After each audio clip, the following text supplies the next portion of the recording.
ओम श्री परमात्मने नमः।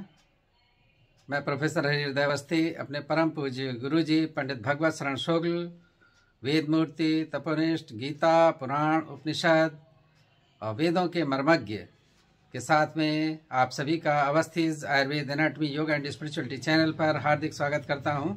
हम लोग गीता के 11वें अध्याय में हैं, जिसमें 32वां और 33वां श्लोक है। अर्जुन के प्रश्नों का उत्तर भगवान दे रहे हैं और कह रहे हैं कि मैं महाकाल हूँ, और उसका विशद विवेचन गुरु जी करेंगे। अब हम लोग चलते हैं गुरु जी की ओर। नमोस्तनंताय सहस्रमूर्तये सहस्रपादाक्षि शिरोरुबाहवे सहस्रनाम्ने पुरुषाय शाश्वते सहस्रकोटि युगधारिणे नमः। मूकं करोति वाचालं पंगुं लंघयते गिरिं यत्कृपातमहं वन्दे परमानंद माधवम।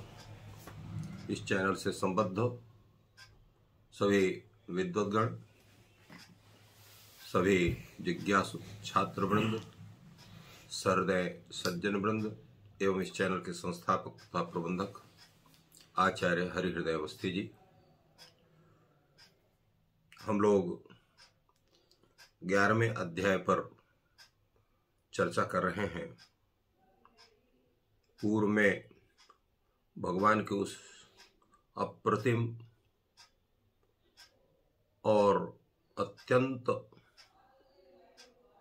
आश्चर्यमय उस विराट स्वरूप को देख करके उसके विषय में अपनी प्रतिक्रिया अर्जुन किया, जिसकी चर्चा हम लोगों ने किया।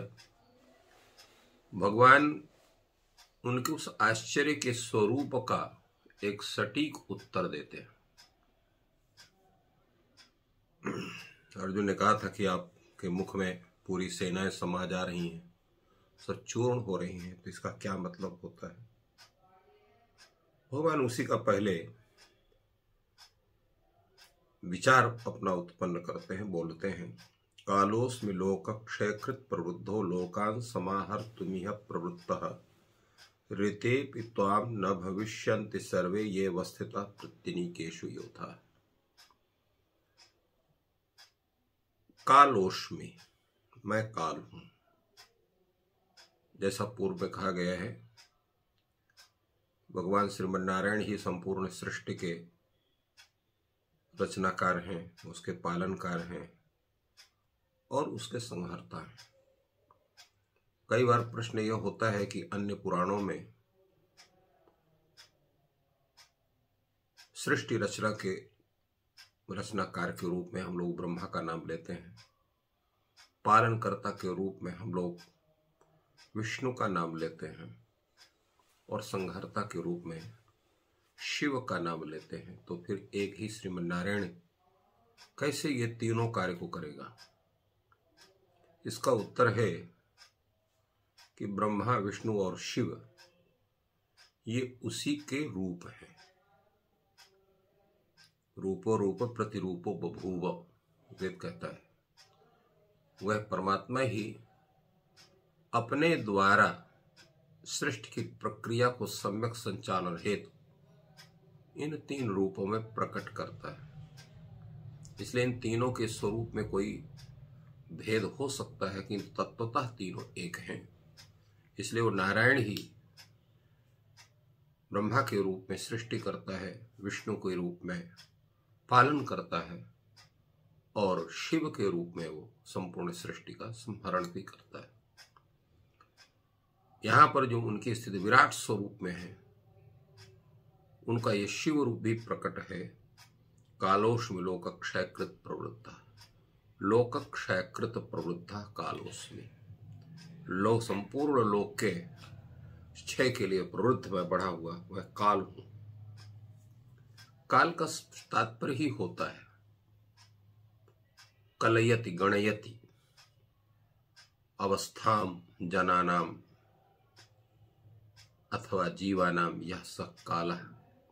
प्राणियों के समय की जो गणना करता है और उस गणना के आधार पर ही तत्त परिस्थिति स्थिति में उनको पहुंचाता है। हम लोग भी काल के प्रभाव से जैसे मनुष्य योनि में या किसी अन्य योनि को प्राप्त होते हैं, और वो काल का प्रभाव जो पूर्ण होता है तो हमारा भी संहरण होता है। जिसको हम लोग मृत्यु शब्द से जानते हैं। तो इसलिए काल प्राप्त होने पर व्यक्ति का जन्म होता है, उसकी अन्य परिस्थितियां होती है और अंत में मृत्यु की स्थिति बनती है। इसलिए भगवान ने यहाँ पर कालोष्म लोक क्षयकृत पर बोलता है। लोक क्षयकृत, लोक का क्षय तभी होता है, काल ही कर सकता है। क्यों यहाँ पर है? लोकान समाहर्तुम इह प्रवृत्ता, संपूर्ण लोक को समाहरण करने के लिए, क्योंकि इनका जो समय है इस पृथ्वी लोक में रहने का वो पूर्ण हो गया है। तो एक साथ सबको का संहरण करने के लिए कोई न कोई एक परिस्थिति विशेष होनी चाहिए, और वो परिस्थिति विशेष ही ये युद्ध की स्थिति है, क्योंकि युद्ध में अनेक का संहार एक साथ होता है, एक परिस्थिति ऐसी बनती है। तो इसलिए लोकान समाहर्ति है प्रवृत्ता।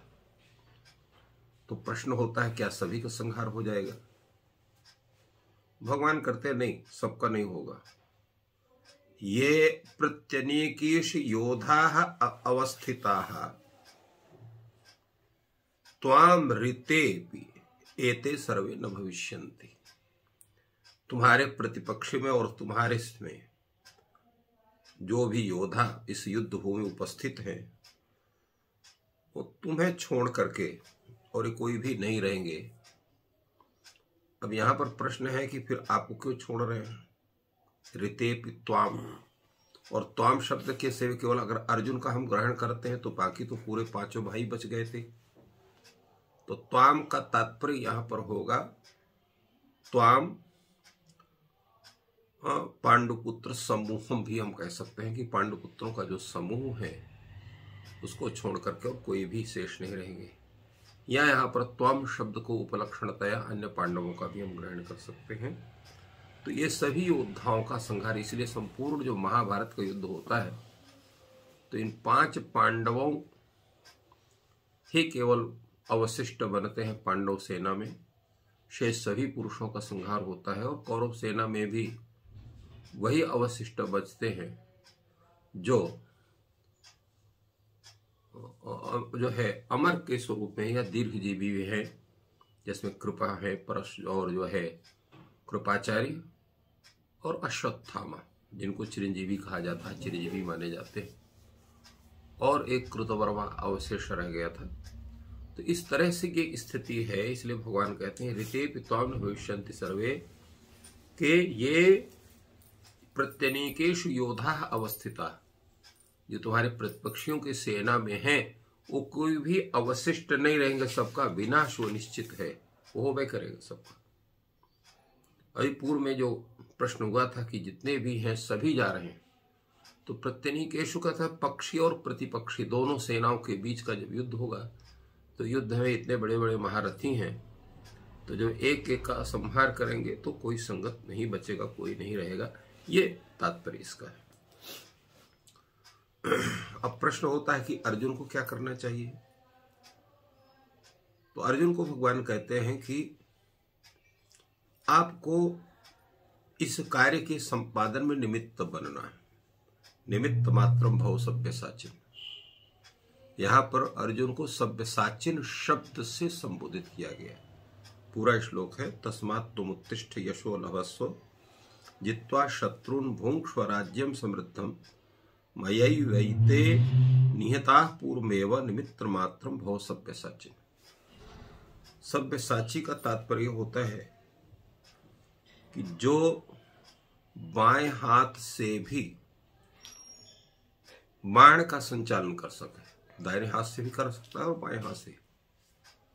अगर दाहिने हाथ से खींचते खींचते दाहिना हाथ थक गया तो बाएं हाथ से कोई उसका उनका अभ्यास है।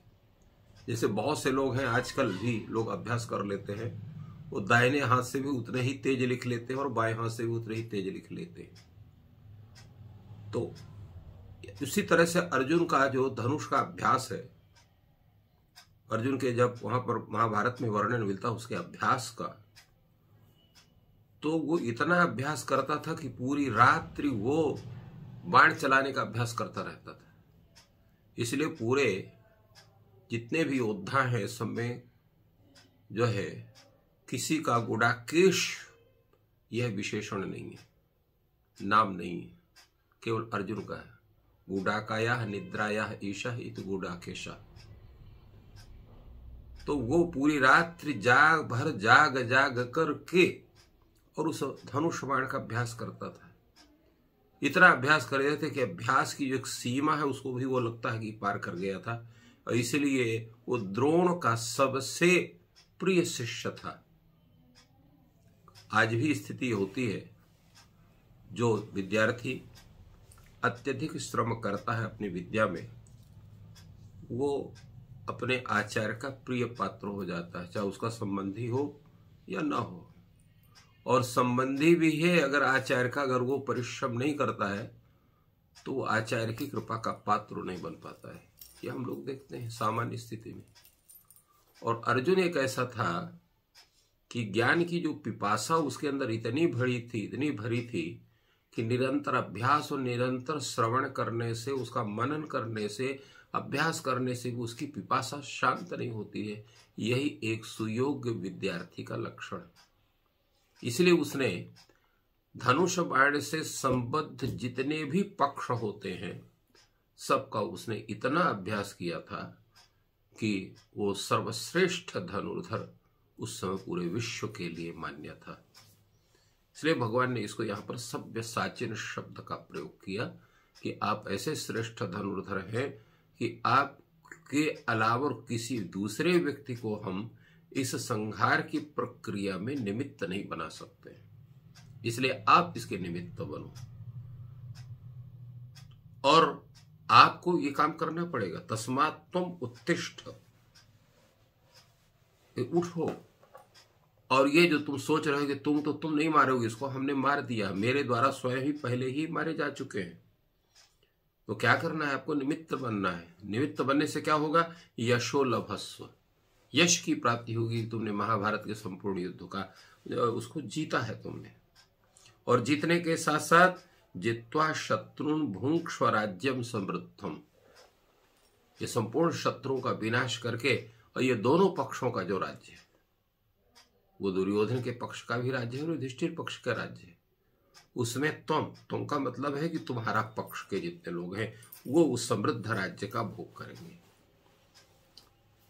तो अगर कहते हो कि इनके मारने से मुझे पाप लगेगा, जैसा कि प्रथम अध्याय में कहा गया है कि इनको सबको मारने से केवल पाप ही होगा, तो ये भी नहीं है।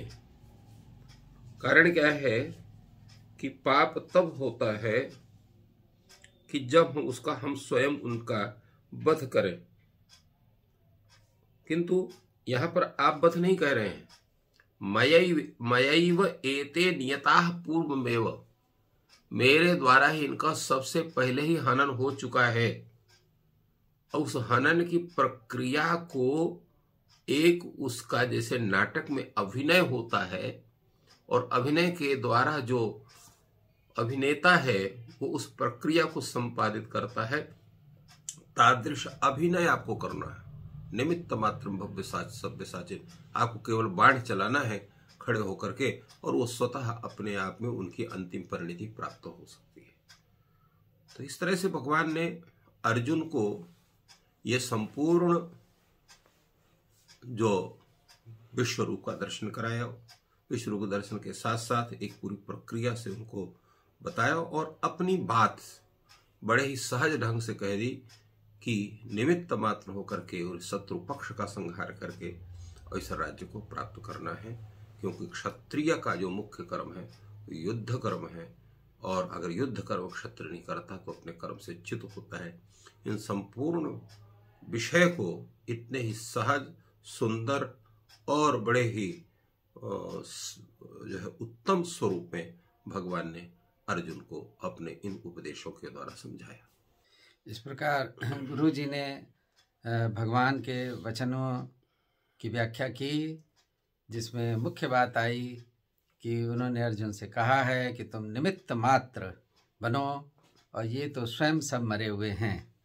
तो इस प्रकार गुरु जी ज्ञान वर्षा कर रहे हैं, हम सभी लाभान्वित हो रहे हैं, और ये लाभ सब तक पहुँचे इसके लिए कृपया वीडियो को शेयर और लाइक करें, जिससे कि परिजनों को भी लाभ मिल सके।